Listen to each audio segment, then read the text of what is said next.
bëri na Sénégalais yu ñuy woo wala ñuy bind ñii di joxe ay ñaan ak ay dog lu baax la ñii di wax seen ñeewante ci ñun lu baax la waaye fi ñu toll soxlawuñu yërmande ñaan it ñaan nañu waaye yàlla bay sa tool li ma bëgg a wax patriote ak patriote li ma bëgg a wax patriote ak sympathisant yi li ma bëgg a wax sénégalais yëpp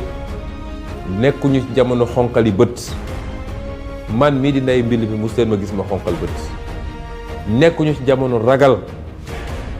ndax man mii di Ndeye Mbill mi ragaluma jamono takk suñu ndigg jàkkaarloog Macky Sall won ko ni lu ko mbir mi jaral nañu lu ko ëpp jamono jooju lañ toll man ay nit yu dogu laa soxla ay nit yu am fit laa soxla ay nit yoo xam ne Sénégal jaral na leen ko laa soxla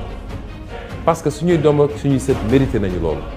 waaye ndaw ñi am yaakaar mérité nañu loolu lii nag ngeen gis yoon ndax jamono ji waxtu wi ma nekk ak yéen moom moo waroon fekk ambassade du États-Unis ñuy feete tey seen anniversaire indépendance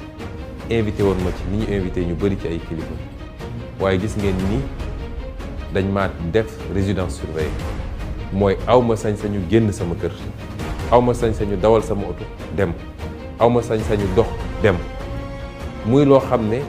amul lu ko gën a garaaw ndax loolu pour mu am juge rek moo mënoon ne maa ngi teg Ousmane Sonko ci résidence surveillée benn juge def ko lii di leneen lu yokku ci li nga xam ne mooy taxawaayu Macky Sall ci Sénégal waaye taxawaayu Macky Sall jëmale ko ci sama jëmm ji man nag Macky Sall mënumaa xokkatal mënumaa tiital ay at a ngi di muy essayé te tey la waalu gën a ay